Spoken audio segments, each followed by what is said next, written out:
Straight అవే మాట్లాడుకుందాం, situation base చేసే మాట్లాడుకుందాం, 3 ప్రోమోల్ని కన్క్లూడ్ చేసి మాట్లాడుకుందాం, చాలా ఫాస్ట్గా మాట్లాడేసుకుందాం. మేము మాట్లాడుకుందాం. ఎపిసోడ్ చూసాక కంప్లీట్గా మాట్లాడేసుకోవచ్చు. మాట్లాడుకునే ముందు అసలు ఎవరి జోలికి వెళ్ళకూడదు, మన పనేదో మనం చేసుకుందాం అనుకున్నాం, కానీ అలా జరగనిచ్చే తట్టుకోలేరు ఎవరు. బేసిక్గా నేనేమంటానంటే ఎవరు పేర్లు తీయడం అనవసరం. కానీ ఇక్కడ ఇప్పుడు ఒకటి చెప్తుండే, ఒక సిట్యువేషన్ జరిగినప్పుడు ఆ సిట్యువేషన్ అది ఆ పొట్లో పోస్తానికి అది కొంచెం ఎడ్జున్నా కానీ మనం మన టాలెంట్ అంతా ఉపయోగించి, మన వాక్చాతుర్యాన్ని ఉపయోగించి మనం ఇంతకైనా లేపచ్చు, అస్సలు ప్రాబ్లం లేదు, ఎవరు ఒప్పుకోరు కూడా.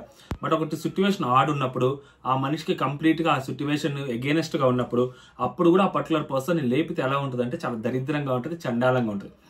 ఫర్ ఎగ్జాంపుల్ కళ్యాణ్ని తీసుకొని మాట్లాడుతున్నా స్ట్రైట్గా.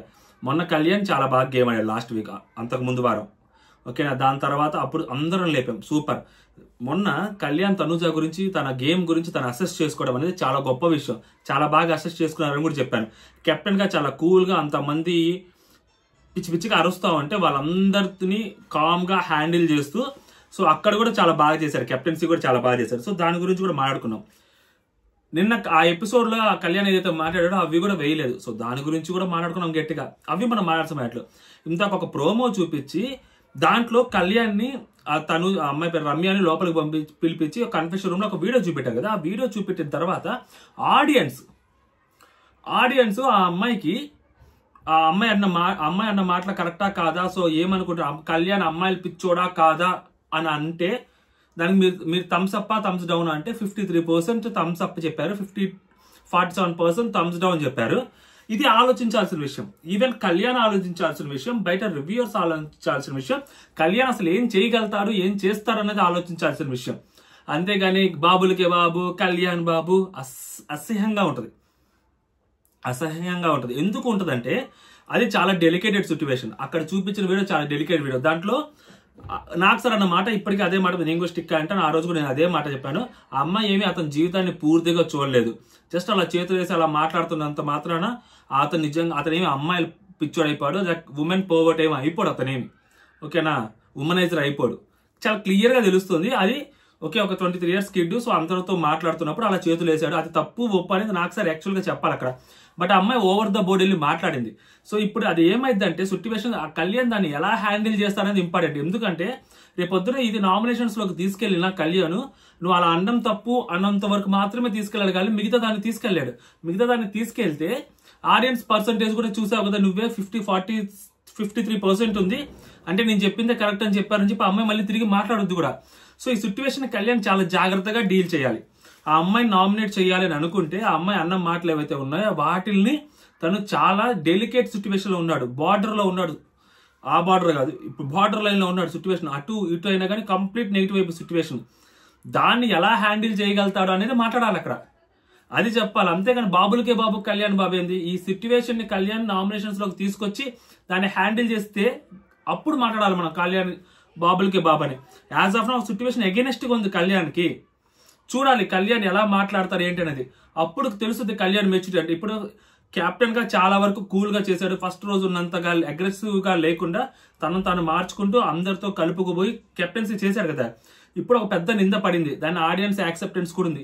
ఈవెన్ దో అది 50-50 అయినా కూడా, అంటే 50% మెంబర్స్ నమ్మట్లేదు అది అవును కళ్యాణ్ ఆడవాళ్ళు పిచ్చోడు అన్నట్టుగా వాళ్ళు ప్రొజెక్ట్ చేశారు. మరి ఆడియన్స్ని ఎలా తీసుకొచ్చారో, ఏ కేటగిరీలో తీసుకెళ్లారో లోపలికి స్టూడియోలోకి తెలియదు, కానీ న్యూట్రల్ ఆడియన్సా లేకుంటే ఏమో అని. బట్ వాళ్ళ పర్సెప్షన్ అనేది క్లియర్గా అక్కడ కనిపిస్తూ ఉంది. అంటే అప్పుడు ఆల్మోస్ట్ రమ్యకి మద్దతు ఇచ్చారు. బట్ రమ్య అన్న మాటలు కరెక్ట్ అంటే రమ్య అన్న మాటలు కరెక్ట్ కాదు. మీద నేను కొడతాను, లాగిపెట్టేవాడు కొడతాను, నా సంగతి తెలియదు, అమ్మాయిలు పిచ్చోడు, ఇలాంటి మాటలు మాట్లాడడం కరెక్ట్ కాదు. ఈ మాటల్ని కళ్యాణ్ ఎలా డెలికేటెడ్గా హ్యాండిల్ చేస్తాడు, అతను నెగిటివ్ అవ్వకుండా ఆ సిట్యువేషన్ని అనేది చూడాలి. అప్పటి వరకు వెయిట్ చేయాలి.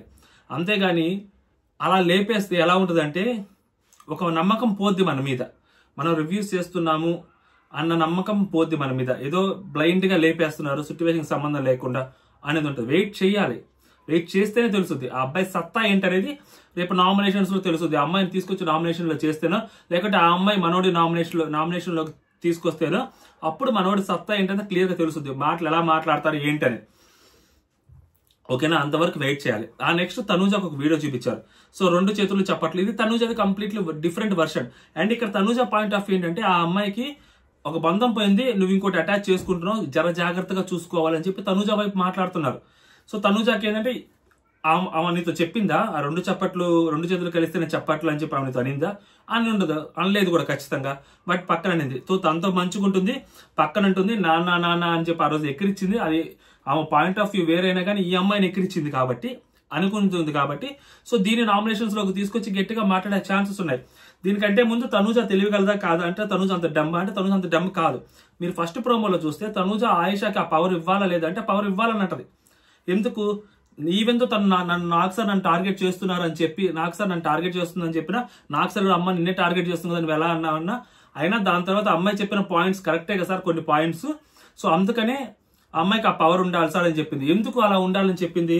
వచ్చిన రోజు అమ్మాయిని బుల్లెట్ల వర్షంతో నింపేసింది ఈ అమ్మాయి, టక్క టక్క టక్క పాయింట్స్. ఓకేనా? అక్కడ తనూజాకి ఒక ఛాన్స్ దొరికింది, ఆ ఛాన్స్ ని కంప్లీట్ గా యూటిలైజ్ చేసుకుంది. సో అంత తెలివిగల అమ్మాయి సో ఈ అమ్మాయితో రైవల్రీ పెట్టుకోవాలని ఎందుకు అనుకుంటది? అనుకోదు కదా, ఎవరు అనుకోరు కూడా. రైవల్రీ పెట్టుకోవాలి, రైవల్రీ పెట్టుకుంటే ఇప్పుడు ఆ అమ్మాయికి వద్దు ఆ నామినేషన్ పవర్ తీసేసేయండి సార్ అని చెప్తే ఈ అమ్మాయి భయపడింది, తనూజ భయపడింది అని అనుకుంటది ఆయిషా. లేదంటే నెక్స్ట్ వీక్ మళ్ళీ నామినేషన్స్ లోకి వచ్చి మళ్ళీ ఈ పాయింట్ మీద మళ్ళీ ఇంకొకసారి టార్గెట్ చేస్తుంది. అంత స్కోప్ అమ్మాయికి ఇవ్వకూడదు, అంత ఫోకస్ అమ్మాయికి ఇవ్వకూడదు అని ఆ అమ్మాయి అనుకోని ఉండొచ్చు. అందుకని తర్వాత అది ఏం జరగనట్టు చాలా సైలెంట్ గా ఉంటుంది. ఇంకా అమ్మాయి తనూజ ఎంత తెలివిగలదో చెప్పడానికి. సో ఏదైతే నాన్న నాన్న నాన్న అనేది అది యాక్చువల్ గా నెగిటివ్ గా పోవట్లేదు. సో ఇమ్మాన్యుల్ అలా చేయటం వల్ల అది నెగిటివ్ గా వెళ్తుంది బయటికి. నార్మల్ గా వీళ్ళు ఎవరు మాట్లాడట్లేదు. ఇమ్మాన్యుల్ ప్రతిసారి ఇమ్మాన్యుల్ ఏదైతే మాట్లాడాడో, ఎలా అయితే అన్నాడో సేమ్ అదే ఎక్స్ప్రెషన్ తోటి అంటున్నారంటే ఇమ్మాన్యుల్ వల్ల అలా అది హైలైట్ అయింది అని చెప్పి ఆ అమ్మాయి అనుకుంటూ, సో ఈ నాన్న నాన్న అనడం వల్ల పెద్ద నెగిటివ్ లేదు. సో ఆ అమ్మాయి ఏవైతే పాయింట్స్ చెప్పిందో ఆ పాయింట్స్ వల్ల మాత్రం నెగిటివ్ అవుతుంది. అవి తీసేద్దాము, ఇవి మాత్రం అలాగే ఉంచుదాం అని చెప్పి బర్నీ గారికి చెప్పింది. దాని తర్వాత నేను బర్నీ గారు రిటార్డ్ కూడా ఇస్తాడు ఇమ్మాన్యుల్ కి, వెంటనే కౌంటర్ కూడా ఇస్తారు కదా. మీ అమ్మ అంత కాదులే, మీకు మా కూతురు అంటారు మీ అమ్మ అని చెప్పి వెంటనే అనేసారు కదా. అది ఇమ్మాన్యుల్ అక్కడికి వెళ్ళి మాట్లాడతారు కదా. సో అంత స్ట్రాంగ్ గా ఉంది అమ్మాయి, అంత చాలా తెలివిగా ఉంది అమ్మాయి.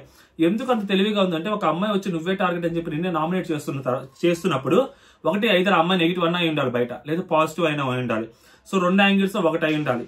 సో పాజిటివ్ అని చెప్పి అమ్మాయికి ఎలా అర్థమైంది? మాధురి గారు వచ్చి నువ్వు టాప్ 3లో ఉంటావని చెప్పింది. సో నువ్వు టాప్ 3లో పక్కా ఉంటావని చెప్పిన తర్వాత మాధురి గారు ఈ ఆయిషా అనే అమ్మాయితో ఈ అమ్మాయి నువ్వే నా టార్గెట్ అని చెప్పి ఆయిషా చెప్పిన తర్వాత ఇద్దరు ఒకటే సినిమా సీరియల్ ఇండస్ట్రీ నుంచి వచ్చిన తర్వాత ఎలా ఆయిషాని అంత ఫోకస్ లో పెట్టుద్ది అనుకున్నారు తనూజ? పెట్టదా అమ్మాయి. సో అది అమ్మాయి తెలివితేటలేదు, అమ్మాయి మాస్టర్ మైండ్. అర్థం చేసుకోవాలి మనం సిచ్యువేషన్ ని.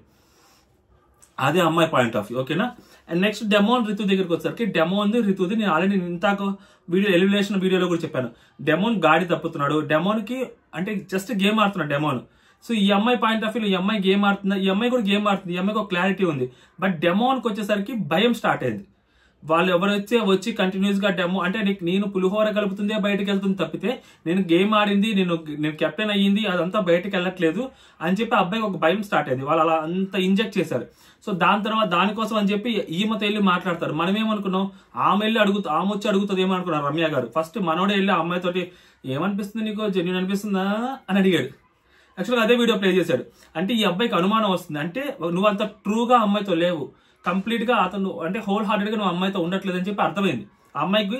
సో అమ్మాయి అంటే రితు నాకు క్లారిటీ ఉంది సార్, నాకు గేమ్ పట్ల క్లారిటీ ఉంది, దానికి కూడా క్లారిటీ ఉంది అంటే మనోడు ఏమంటాడు, నాకు కంఫర్ట్ ఉంది సార్, నేను కంఫర్ట్ జోన్ లోనే ఉంటున్నాను. అదే అంటుంటేసరికి అంటే నేను అమ్మాయితో క్లారిటీగానే ఉంటున్నాను, నా గేమ్ వరకు మాత్రం నేను చూసుకుంటున్నాను, చాలా కంఫర్ట్ గానే ఉంటున్నాను అని చెప్పి అబ్బాయి అంటున్నాడు. బట్ నిన్న మొన్న లైవ్ చూసిన వాళ్ళు ఎవ్వరికి అలా అనిపించేది కాదు, ఖచ్చితంగా అనిపించట్లేదు కూడా. మాడు మొహం వేసుకున్నాడు అబ్బాయి గేమ్ కంప్లీట్ గా పక్కకి వెళ్ళిపోతా ఉంది. ఏదైతే మనం అనుకుంటా ఉన్నామో సో గేమ్ వేరు, ఆ వ్యాపారం వ్యవహారం వేరని, ఆ వ్యాపారం ఆ వ్యవహారాన్ని గేమ్ ని మిక్స్ చేసి పడుతొప్పాడు. మన ఎమోషనల్ గా బర్స్ట్ అవుట్ అయ్యాడు. చాలా దరిద్రంగా ఉంది. సో అందుకని ఆడియన్స్ 100% యునానిమస్ గా అది అబద్ధం, అతని క్లారిటీ లేదు అన్నట్టు చెప్పేశారు. అదనమాట సంగతి. ఓకేనా? ఈ మూడోది. ఆ నెక్స్ట్ వచ్చేసరికి ఇంకో హైలైట్ ఏంటంటే ఇవే అనుకుంటా 3 హైలైట్. ఇక్కడ నేనేం చెప్తానంటే ఈ 3 పాయింట్స్ చెప్పడం కోసం ఎంత ఆతృతగా ఎదురు చూస్తా ఉన్నా. ఎందుకు మాట్లాడుతున్నానంటే ఎస్పెషల్లీ తనూజాకి వచ్చేసరికి తనూజ గేమ్ మార్చారు కంప్లీట్ గా. ఇప్పుడు బర్నీ గారు ఎలిమినేట్ అయిపోతున్నారు అని చెప్పి తెలుస్తుంది. బర్నీ గారు ఎలిమినేట్ అయిపోయిన తర్వాత అప్పుడు హౌస్ లో ఆమె డిపెండెంట్ ఎవరి మీద ఉండకూడదు. అండ్ ఇంకో ఈ వీడియో చూసుకుంటే మీకు కళ్యాణ్కి వర్సెస్ తనూజ పెట్టేలాగే ఉంది. బట్ కళ్యాణ్ వర్సెస్ తనూజ అవ్వదు. ఓకేనా. ఎందుకంటే కళ్యాణ్కి వీడియో చూపించారు, తనుజాకి వీడియో చూపించారు, ఆల్రెడీ తనుజాకి అంతకుముందు ఒక వీడియో చూపించారు. సో కాబట్టి బిగ్ బాస్ టీమ్ ఇలా వీళ్ళిద్దరి మధ్య ఒక రైవల్రీ క్రియేట్ చేయాలి, వీళ్ళిద్దరి మధ్య ఒక రైవల్రీ క్రియేట్ చేస్తే అప్పుడు ఆడియన్స్ కూడా కొట్టేసుకుంటారు, లోపల ఉన్న హౌస్ మేట్స్ కూడా వీళ్ళిద్దరి మధ్య సపరేట్ గా గ్రూపులు అయిపోతారు. సో పెద్ద గొడవలు జరిగిపోతాయి. ఇది బిగ్ బాస్ మైండ్. ఎందుకంటే బయట ఆడియన్స్ తనుజ కళ్యాణ్ బాండింగ్ అంటున్నారు, బట్ వాళ్ళిద్దరు విడిపోవాలి. సో ఇప్పుడు వాళ్ళిద్దరు విడిపోతారా ఆ వీడియోస్ చూపించిన తర్వాత అంటే అసలు యాక్చువల్ గా చూపించిన వీడియోస్ కి వీళ్ళకి సంబంధం లేదు. ఏ పాయింట్ లో విడిపోవాలి వాళ్ళు? ఓకే, కళ్యాణ్ తనుజతో ఎక్కువగా చనువుగా ఉంటున్నాడు అని చెప్పి అలా మాట్లాడుతున్నారు అని చెప్పి సో కళ్యాణ్ తీసుకోవాలి. అండ్ తనుజ కూడా అంత చనువు ఇచ్చేసానా నేను, వీళ్ళకి అలా అనిపిస్తుందా బయట నుంచి వచ్చిన వాళ్ళకి, సో మనం కొంచెం వెనక్కి ఉందాము, స్టెప్ బ్యాక్ ఉందాం అని చెప్పి అమ్మాయి అనుకోవాలి. ఆల్మోస్ట్ అమ్మాయి ఎప్పటి నుంచి అలాగే ఉంటుంది కూడా, ఓకేనా. బట్ కళ్యాణ్ దగ్గరకు వచ్చరికి, ఎందుకంటే మొన్న కూడా లైవ్ లో చూసాం, ఆ రోజు నైట్, దానికి 2 రోజుల ముందు నైట్, సో నేను నీతో మాట్లాడాలంటే వద్దు నేను మళ్ళీ వస్తానని చెప్పింది. నేను ఒంటరిగా ఉన్నాను, నేను అంతేలే ఒంటరి అయిపోయానని చెప్పి కళ్యాణ్ కూడా మాట్లాడుతున్నాడు. సో కళ్యాణ్ సెటరేట్ అవ్వాల్సింది చాలా ఉంది, ఓకే. తనుజ సెటరేట్ అవ్వాల్సిన అవసరం లేదు, కళ్యాణ్ చాలా సెటరేట్ అవ్వాలి. ఆల్మోస్ట్ అవుతాడు కూడా, నాకు అది తెలుస్తుంది. నేనేమంటానంటే లేపండి, ఎప్పుడు వరకు లేపాలి, ఎలా లేపాలి, సిట్యువేషన్ బట్టి లేపాలి. ఊరిని బ్లైండ్ గా లేపితే కుదరదు, అది నేను చెప్తుంది. బ్లైండ్ గా లేపితే ఎలా ఉంటుందంటే కామెంట్స్ కళ్యాణ్ని అభిమానించే వాళ్ళు కళ్యాణ్ పెట్టేసి వెళ్తారు. బట్ చూస్తున్న వాళ్ళు న్యూట్రల్ ఆడియన్స్ కూడా ఉంటారు కదా, అరే అక్కడ సిట్యువేషన్ వేరేలాగా ఉంది, ఇక్కడ వేరేలాగా మాట్లాడుతున్నారు, ఎలా వర్కౌట్ అవుతుంది అని ఆలోచిస్తారు. అది కళ్యాణ్ని మనం వెయిట్ చేయాలా, కళ్యాణ్ ఈ సిట్యువేషన్ ఎలా హ్యాండిల్ చేస్తాడు అనేది మీకు ఏమన్నా తెలిస్తే మీ అనాలిసిస్ ని బట్టి మీరు అక్కడ ఎక్స్ప్లెయిన్ చేయగలగాలి. లేదంటే సైలెంట్ గా ఉండాలి. ఎందుకంటే కంప్లీట్ కళ్యాణ్కి ఎగెనెస్ట్ గా ఉంది, అది పెద్ద బ్లేమ్ కూడా పడింది కళ్యాణ్ మీద. సో ఆ బ్లేమ్ ని అతను ఎలాగా, అంత పెద్ద బ్లేమ్ మీద ఒక అమ్మాయి వేస్తే ఇప్పుడు అమ్మాయి నామినేట్ చేయకుండా ఉంటే కళ్యాణ్ వేరేలాగా ఉంటుంది. సో ఖచ్చితంగా నామినేట్ చేయాలి. నామినేట్ చేయాలి అంటే ఆడియన్స్ పర్సంటేజ్ అమ్మాయి వైపే ఉంది, ఫేవర్ అంతా అమ్మాయికే ఉంది. సో కేవలం అమ్మాయిలు పిచ్చోడు అనే మాట తప్పు మాట, దీన్ని కొడతాననే మాట తప్పు మాట. సో మిగిలిందంతా ఆడియన్స్ కరెక్ట్ గానే తీసుకున్నారు, అవును కరెక్టే అన్నారు. డైరెక్ట్ గా నాకు సార్ అడిగిన మాటనే అక్కడ వాళ్ళు చెప్తే వాళ్ళు అవును అన్నట్టు చెప్పారు. సో చాలా జాగ్రత్తగా హ్యాండిల్ చేయాలి కళ్యాణ్ దాన్ని. ఆ సిట్యువేషన్ ఎలా హ్యాండిల్ చేస్తారు అనేది చూడాలి. అంతేగాని ఊరికనే లేపితే ఏమొస్తుంది, ఏమి రాదు కదా. సో ఇప్పుడు Tanuja point of view, Tanuja కూడా నేను ఏమంటానంటే మాధురి గారిని నామినేట్ చేయాలి, మాధురి గారితో మాట్లాడాలి. ఇప్పుడు నీ క్యారెక్టర్ మీద దెబ్బపడేలాగా మాట్లాడింది, నీ క్యారెక్టర్ మీద దెబ్బపడేలాగా మాట్లాడిన తర్వాత కూడా ఇక్కడ అమ్మాయి లెక్కలు చూసుకుంటావు అంటే అది వేరేలాగా వెళ్ళి పోర్ట్రే అవుతుంది. సో నామినేట్ చేయాలి. మీకు ఎక్కడ అనిపించింది, ఎందుకు అనిపించింది, ఏ పాయింట్ లో అనిపించింది అని మాధురి గారిని నామినేట్ చేయాలి. మాధురి గారికి అగేనెస్ట్ అవ్వాలి. మాధురి గారికి తనుజ అగేనెస్టే, తనుజని అసలు నెక్స్ట్ లెవెల్ ఊహించవచ్చు. ఎందుకంటే వాళ్ళిద్దరి మధ్య కాన్ఫ్రంటేషన్ పడి తీరాలి కూడా. లేదు నేను మళ్ళీ ఇలాగే గేమ్ ఆడతానంటే అది వేరేలాగా వెళ్ళిపోద్ది. ఎందుకంటే ఈమె నీ గురించి మాట్లాడారు, నీ క్యారెక్టర్ గురించి మాట్లాడాలి, చప్పట్లు కొడితేనే 2 చేతులు కలిస్తేనే చప్పట్లు అని చెప్పింది. దాని అర్థం ఏంటి? సో తినికి కూడా తన మీద ఇంట్రెస్ట్ ఉందని, అది లేదని చెప్పి తిని నిరూపించుకోవాలి, అలా కాదని చెప్పి కళ్యాణ్ నిరూపించుకోవాలి, వీళ్ళిద్దరు నిరూపించుకోవాలి. ఊరిని లేపితే అట్లా నిరూపించుకోవాలంటే నామినేషన్స్ వరకు వెయిట్ చేయాలి. అంతేగాని మనం లేపేస్తామంటే విషయం ఏం ఉండదు అనమాట. సో ఇది చెప్పాలని చెప్పి ఇందాక నుంచి పొద్దున్నుంచి కష్టపడతా ఉన్నాడు అనమాట. సో ఇప్పుడు ఛాన్స్ దొరికింది, ఫైనల్ గా ఇప్పుడు చెప్పానమాట. సో ఎవరు ఫీల్ అవ్వద్దు, నేను చాలా రియలిస్టిక్ గా మాట్లాడుతున్నాను. సో మరి భజన అయితే చేయట్లే. ఎందుకు అంటే నేనేం నమ్ముతా అంటే బిగ్ బాస్ హౌస్ అనేది మన బిహేవియర్ ని బట్టి మనం ఎంత గెలుస్తున్నాం అనేది ఆడియన్స్ అనేది తెలుస్తుంది. అండ్ మాటల్లో బలం ఉండాలి. మనం మాట్లాడే మాటలు బట్టి మనం పైకి వెళ్ళడం కానీ కిందకి వెళ్ళడం కానీ, ఈవెన్ దో టాస్క్లు అవ్వచ్చు. టాస్క్లు ఎందుకు పెడతారు? గొడవలకి లీడ్ అవుతుంది, ఆ గొడవలకి లీడ్ అయింది, ఆ లీడ్ కాస్త నామినేషన్స్ వరకు వెళ్ళొద్దు అని చెప్పి టాస్క్లు పెడతారు. ఓకేనా, టాస్క్లు పెట్టాల్సిన అవసరం లేదు, డిబేట్లు పెడితే సరిపోద్ది. టాస్కుల్లో కూడా గొడవలు జరగాలి కాబట్టి టాస్కులు పెడతారు. అప్పుడు కూడా మన బిహేవియర్ ఎలా ఉంటుంది, మన లాంగ్వేజ్ ఎలా ఉంటుంది, ఎదుటి వాళ్ళతో మనం ఎలా బిహేవ్ చేస్తామని కంప్లీట్లీ జడ్జిమెంటల్ షో కాబట్టి జడ్జిమెంట్ చేసిన తర్వాత ఒక యాక్టివిటీ జరిగిన తర్వాత దాన్ని జడ్జ్ చేయగలగాలి, అంతవరకు వెయిట్ చేయగలగాలి.